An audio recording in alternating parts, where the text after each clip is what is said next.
Alright, welcome. Today we are going to cover the subject of fighting in Thailand. Over the past few months, I had a couple of people reaching out to me and they were asking me how it was to fight in Thailand, especially like for people that didn't have a lot of experience. And so I decided to eventually make a video about it because with the after all the lockdowns in Thailand, a lot of things changed for the fight scene, for the better, I think, and some things are for the worse. I will cover all of that. But so I wanted to make a whole video about the subject rather than write just a bland article about it. So maybe it's best to introduce myself first for the people that don't know me. My name is Alex. I'm the founder of ZeroToAlpha.com. I wrote a book on training and fighting in Thailand, an in-depth look at the Thai culture and gyms here.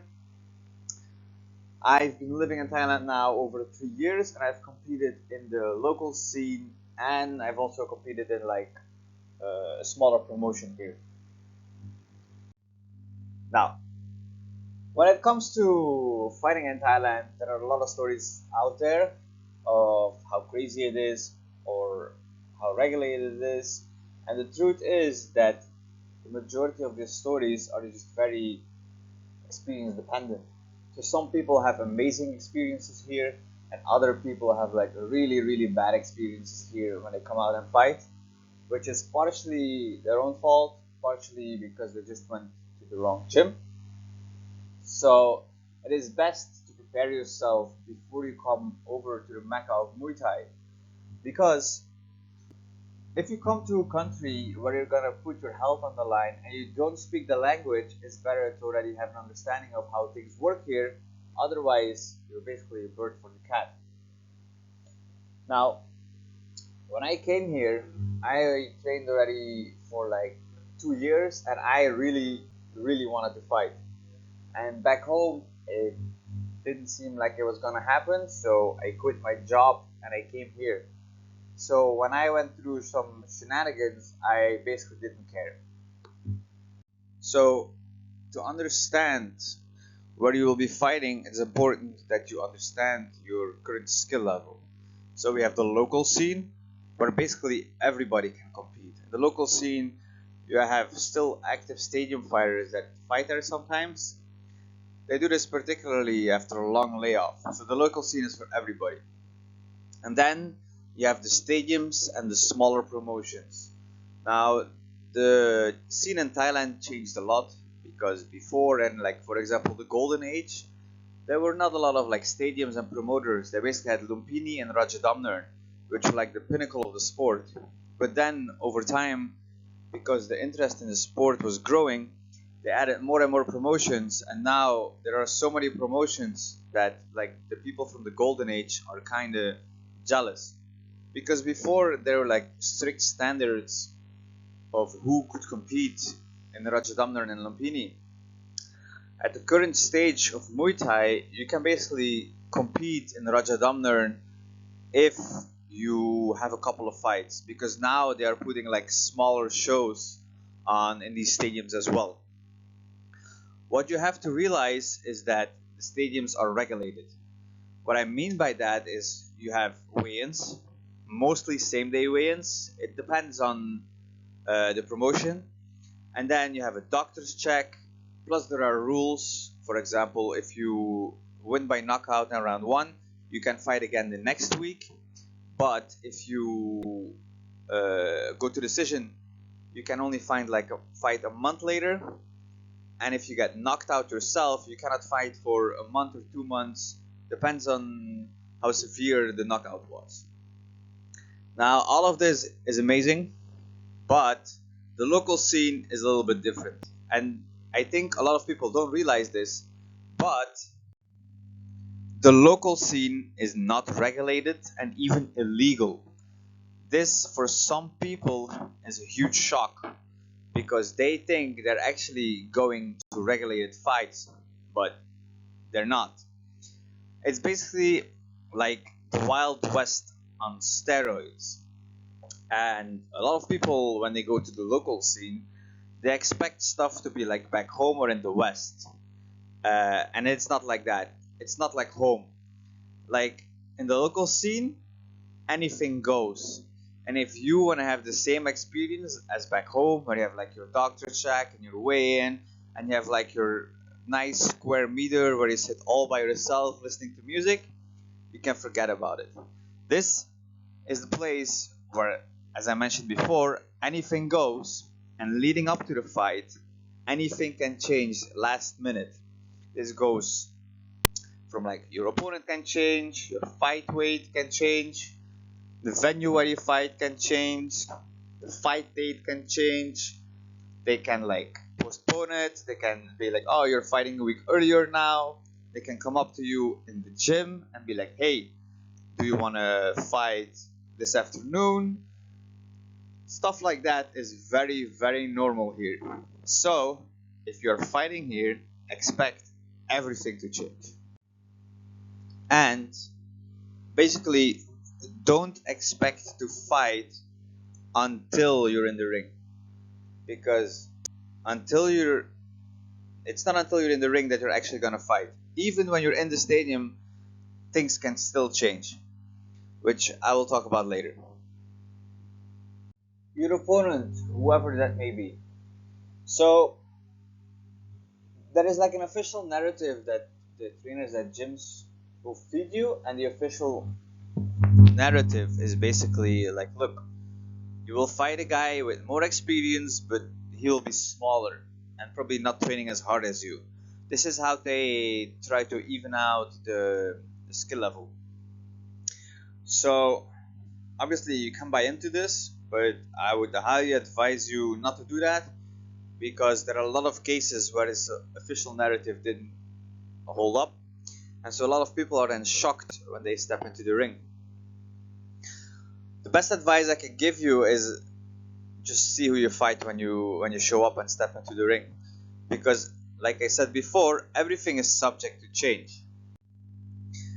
So I have a couple of stories that all happened in the local fight scene, and I'll start with my story first. And if you look at the picture, you can basically see this guy is way bigger than me. Maybe it doesn't highlight it, but I think this guy had like 10 kilos on me. So when I had my first fight here in Thailand, I was supposed to fight in Koh Phangan on the 10th, and then a week before the fight, they basically told me like, oh, you're not fighting on the 14th, you're fighting in Samui, which I was happy for because the skill level in Samui was a lot higher.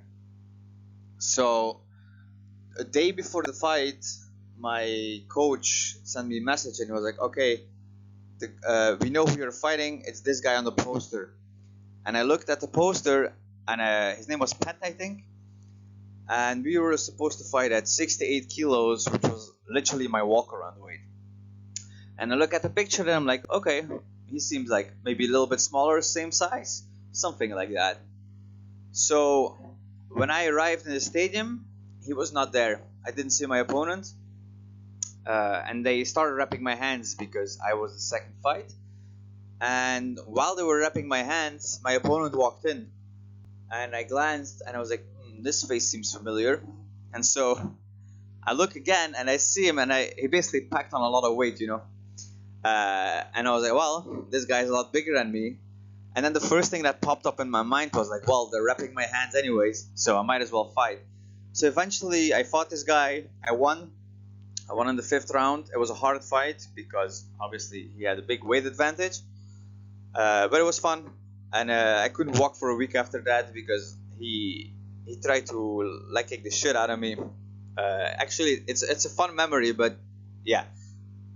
There are stories where it goes the opposite way.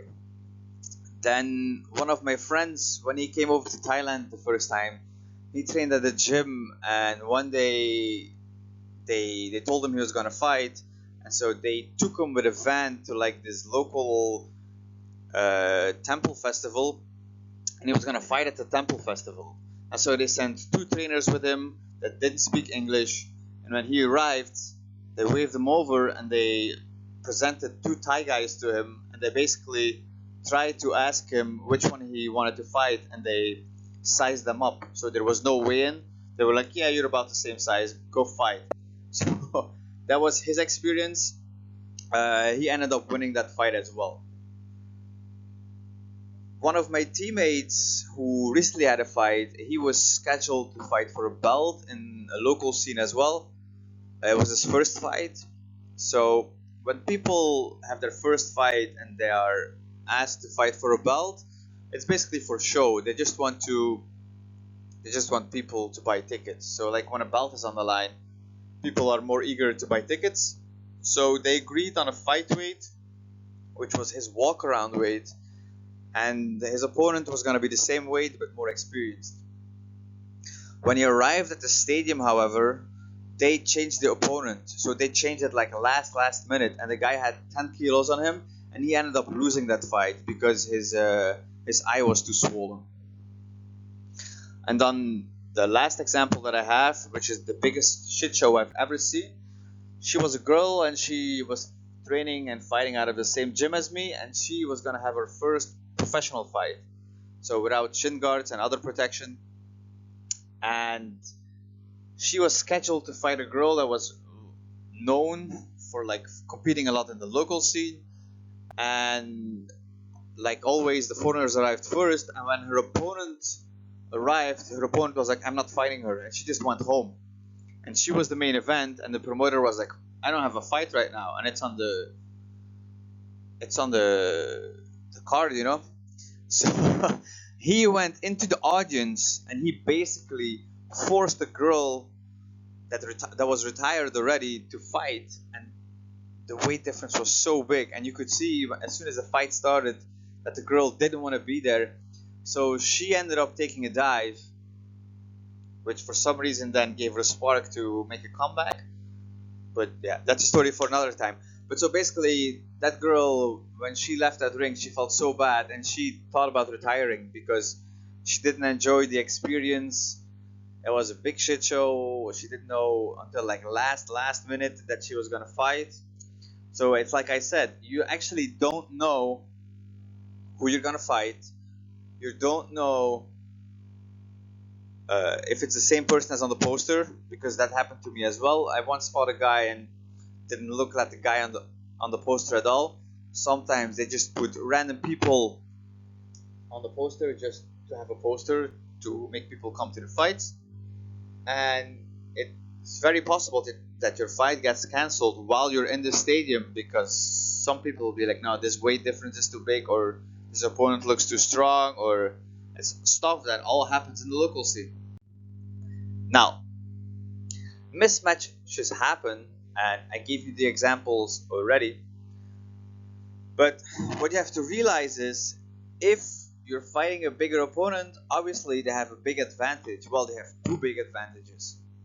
They have the weight advantage and they have the experience advantage. The only thing that they will not have is the cardio advantage. You will be better conditioned than them. So when you're fighting somebody bigger and more experienced, you have to realize that they will come at you from the get-go. They will try to pressure you because the easiest way to beat somebody with less experience is to pressure them and make them exhausted in that way. So that happened in my first fight. That happened to a lot of people that fought bigger opponents. Most of the time, if you're lucky, they will be able to do it like a round or two. Mine was like still going pretty strong in round 4, and after that he started to fade.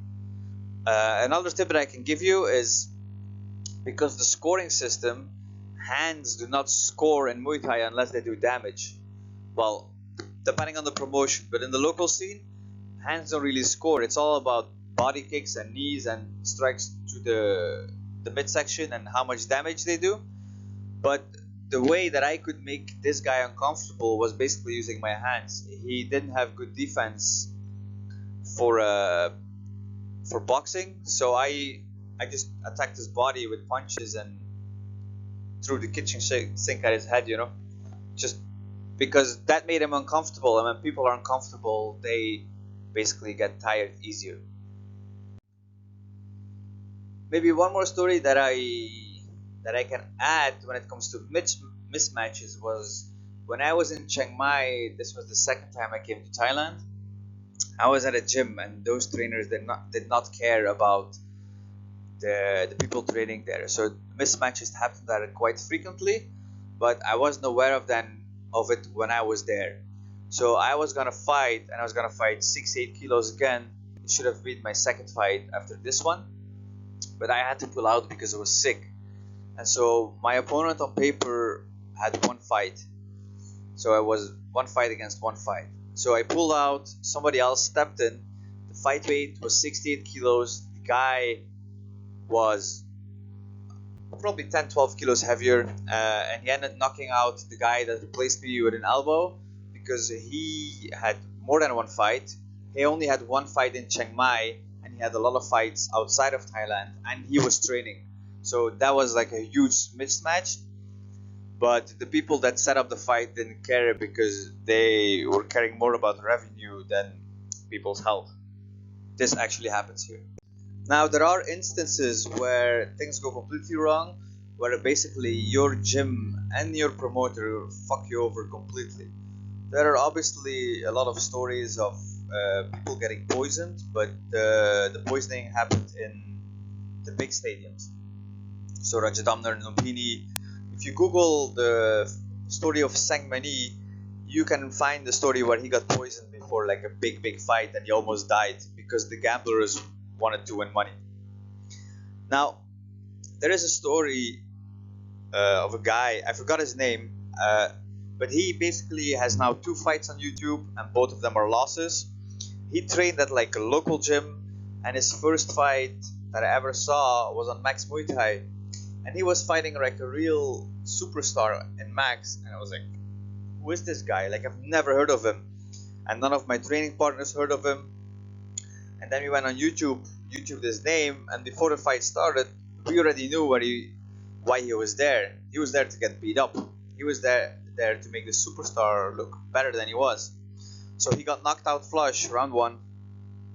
After that, didn't see anything from him for a couple of months, and then he fought again in Thai fight, and it was the same story. He was basically there to get beat up for the same gym, and he was fighting a superstar again and got knocked out in round 1 again. And after that, I never saw anything from him again. So when coming to Thailand, like mentioned before, know that you're in a country where you do not speak the language, and there are people here in the fight scene that are shady and that do not care about you. The only thing they care about is making money or making somebody else look good.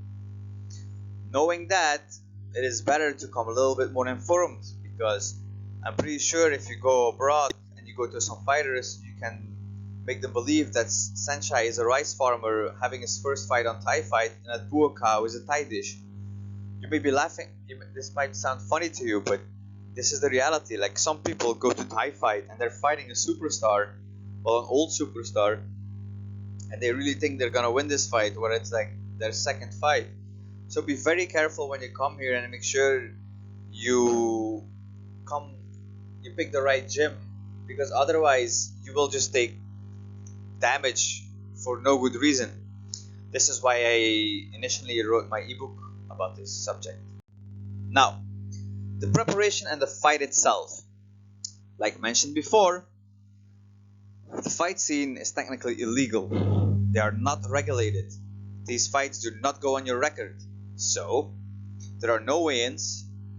And if there are weigh-ins, which happens in Chiang Mai, they will basically be like, okay, you're kind of the same weight, so it's okay. Or they will have like a scale, make you step on the scale and be like, you look the same size. Well, you're not the same size. And then obviously there are no doctor checks or even doctors in the stadium. So I took this picture and I will highlight it. If you take a look at my elbow here, it's hard to see, but you see there's like a bump on my elbow. This was my first fight that I had in Samui, and I was injured. There was like a ball of fluid on my elbow, and I walked in the stadium with it, and nobody cared. They just wrapped my hands, put on my gloves, checked if I had a cup and a mouthpiece, and they let me fight. So altogether, if you are going to fight and you're injured, realize that you are the one that's gonna decide whether you fight or not. There is nobody that's gonna stop you. I mean, your trainers might if the injury is too bad, but the majority of the time the decision is up to you. When you are fighting, you will be in the same small room with all the other fighters. So you're basically sitting next to each other. And in some cases, like because some fighters come without their coaches, they will sit next to you while their hands get wrapped, or your coach might even wrap their hands. It's like almost like you're one big family. You just all come to fight. This is not like the West where people all need like a small room and they like mean mug each other for whatever reason. Now, if you come to Thailand, don't try to be the next Conor McGregor. What I mean by that is don't try to like act tough and cool, because I've seen fights where I've seen guys do this and it ended up very bad. They just got beat the living shit out of them because they annoyed the Thais. It's not a trash talk, and mean mugging is not a Thai thing. They show up and they come to fight. Mostly they don't even care, but if you want to do this, it's better you do it back home, because you would also just look like a giant idiot. Now, so basically the process is you fight and you go home. And then this question popped up a lot, but people always ask me like, what happens if you get cut, because there are no doctors over there? Well, if you get cut, your trainer or some random Thai guy from the audience will basically stitch you up. They are amazing. I don't know who taught them, but they probably learned it along the way while they were fighting. But the majority of fighters, ex-fighters, coaches, or like whatever they are, they can all stitch up perfectly. And if you're bothered by the idea of this, then I will give you the advice that I heard one of my old trainers once give to another fighter. Is like, if you don't like this idea, then don't get cut. The solution is easy. Now, the local scene in a nutshell. Basically, in the local scene, you can fight as much as you want, because obviously not regulated. So there are people that fight twice a day, 3 times in 1 week. They travel in different cities, to different cities. Sylvie von Douglas has done this before, where she fought twice in 1 day, I think. So how much you fight is entirely up to you. Fighters that fought in the local scene will not put these fights on their records. So if you make the jump from the local scene to like the smaller promotions, the amount of fights that they tell the promoter is mostly not the exact amount of fights that they have. For example, I fought a guy that had 50 fights. So on television it showed 50 fights, but I talked to him and he said that he had 200 fights. So when somebody gives you a number of fights, you can mostly like double or triple it. Like he was like the exception, but I knew he had a lot of fights because he was basically wrapping his own hands before the fight. And then the fights will not be put on their record until later. So there are a lot of guys that like kind of stay in like the local scene / smaller promotion scene. When they fight, you will never see their real record. The only way they show their real record is when they become superstars. A guy that the perfect example is Proyan Chai. He used to be the pound for pound here in Thailand. Trains from at PK Senchai. He has over 300 fights, I think. Rotang is another one. He has 500 fights apparently. Those guys racked up tons of fights in the local scene, and they became superstars, and then they just put it on their record because there's nothing they're gonna do about it anymore. They're so big, they're kind of like, yeah, okay, whatever. Now, before we wrap things up, if you enjoyed this video, please like and subscribe, obviously. Now, before making this video, I wrote a book, like mentioned before, on training and fighting in Thailand, an in-depth breakdown of Thai culture in gyms. I wrote this book because a lot of people that come here, they have really bad experiences. They either go to the wrong gyms and don't get the right attention, they pay like these crazy gym fees, or you could be like the guy that fought on Max and Thai Fight. You could it could turn into like a heavy bag. It's very important that you learn about the Thai culture here. If you don't speak Thai especially, it's very important that you learn about the local scene, and it is very important that you get in touch with other fighters that are here, because if you have a couple bad experiences here, you might have long-lasting health issues, or you might just quit, and I don't think that is something that people should go through. So if you want to come here, check out my book where I give you tips on how to fight in the right gym and avoid all the bad experiences. And you can also contact me on Instagram. My Instagram handle is 0 to alpha. The same goes for Twitter. Now, thank you very much, and I will see you in the next video.